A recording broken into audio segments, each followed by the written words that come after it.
Harry Potter, a book series that's become a British institution and a multi-million-pound global business.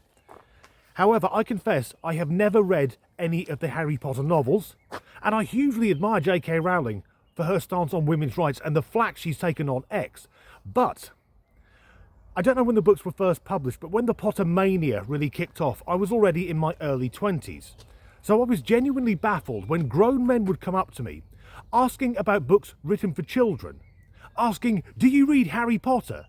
To which I would reply, "No, because I'm an adult."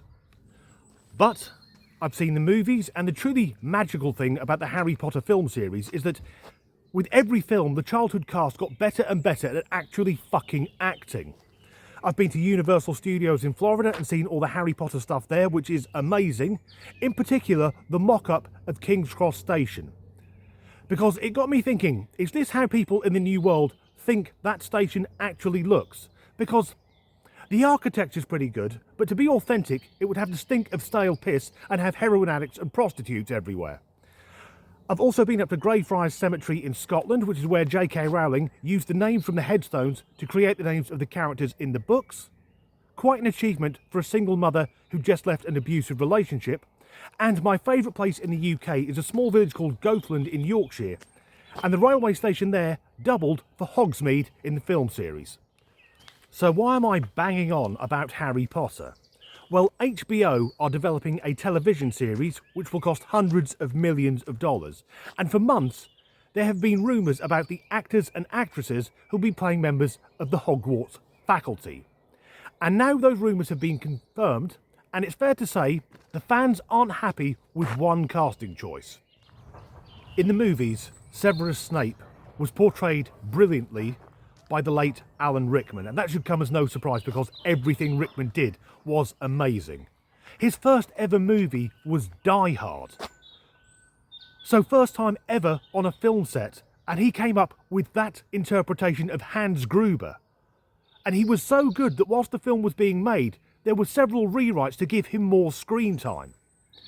Now in the books, Snape is described as having long dark hair, a hooked nose and pale, waxen skin. So the hardcore fans said the ideal person to play him would be Adam Driver. And I would agree with that because he was one of the few good things from the Skywalker trilogy in Star Wars. As Kylo Ren, we can see the guy can play a mysterious psychopath.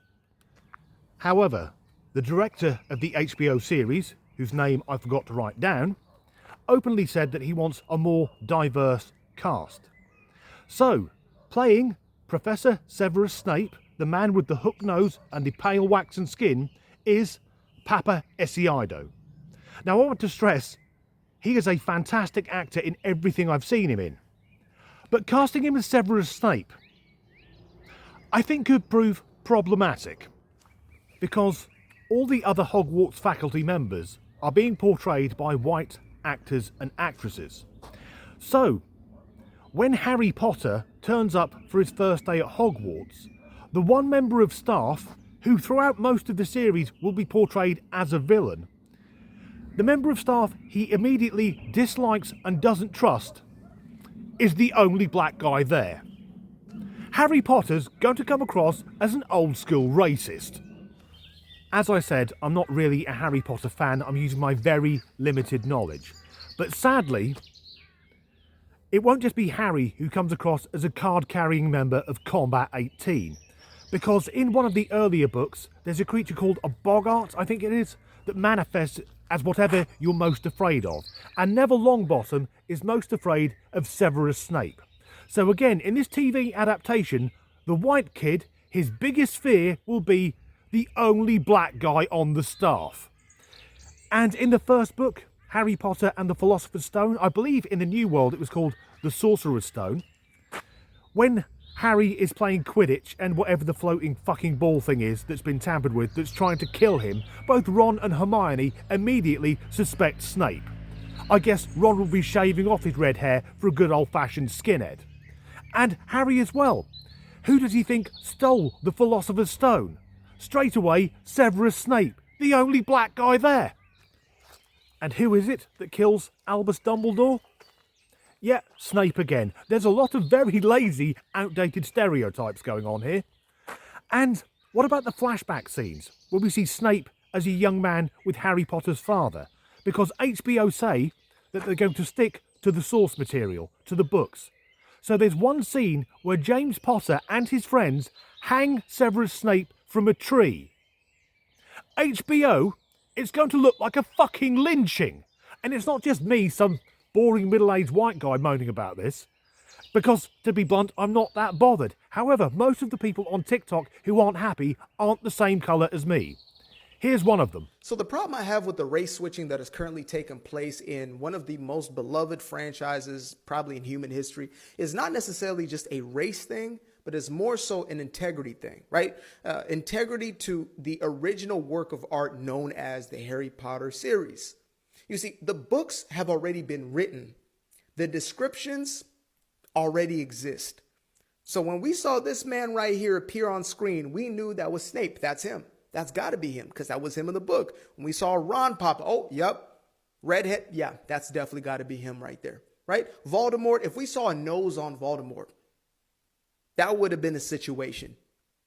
That would have definitely been a situation. You understand me?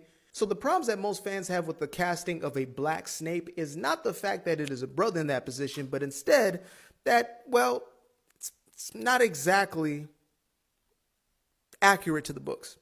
It's like if we had the next series of Black Panther films be a white T'Challa, right? It would not make sense. I couldn't agree more. The forced diversity, it doesn't work, it's just lazy. And as our man said there, if Black Panther was recast with a white actor, well, there'd be fucking hell to pay. To me, it also feels very, very lazy. Just shoehorning in diversity for the sake of it, just to tick a box. Because, like your man said, the books have been written. We know what the characters look like. Even someone like me who's never read a word of a Harry Potter book, I know what Snape looks like. He looks like Alan Rickman. If there need to be more diverse characters, then write them in. Isn't it insulting to take a brilliant actor like Papa and go, we're putting you in because we need Snape to be black? And this sort of thing has happened before, and it doesn't work. Or at least not in my mind. Take the Peter Jackson Lord of the Rings trilogy and also his fucking terrible Hobbit trilogy. In those movies, all the hobbits were portrayed by white actors, but then Amazon spent $1 billion making The Ring of Power, which is a prequel to The Hobbit and The Lord of the Rings. The thing that struck me there was the hobbits were all different races. In Lord of the Rings, all of them are white. That suggests at some point in history, in the wonderful Shire, there's been a genocide. The hobbits have been doing ethnic cleansing. Anyway, that's the end of this short, rather ranty video. And to be honest, the only reason I recorded it was when I read the story, the image I got in my head was, in the first Harry Potter film, the late Robbie Coltrane, as Hagrid, says, "You're a wizard, Harry." I kept thinking, in the remake, is Nick Frost, who's going to be Hagrid, going to say, "You're a racist, Harry"? Anyway, if you enjoyed this video, please like and subscribe if you haven't already. If you could leave a like or a comment, that really helps the algorithm. If you'd like to support me making these videos, there's a link in the description to buy me a coffee, and I am setting up a Patreon, and as ever, thanks for watching. New titles: Harry Potter and the Aryan Brotherhood, Harry Potter and the Burning of the Cross, Harry Potter and the Seekers of Asylum, Harry Potter and the Half-Bloods and Crips Prince. Harry Potter, something of a British Institute, fuck it. Harry Potter isn't realistic. There's a ginger kid with 2 friends. Seeing the Harry Potter movies, and they still look good even... I can't remember how fucking old they are. That being said, I have now some fuckers calling me. I can do Voldemort. Harry Potter, come here to me now. It's not very good. I sound like Voldemort if he's got severe asthma. And who is it that kills Albus Dumbledore? Yes, it's Snape. And fuck it. Harry Potter and the Knight of the Long Knives, Harry Potter and the black shirts. No, that's it.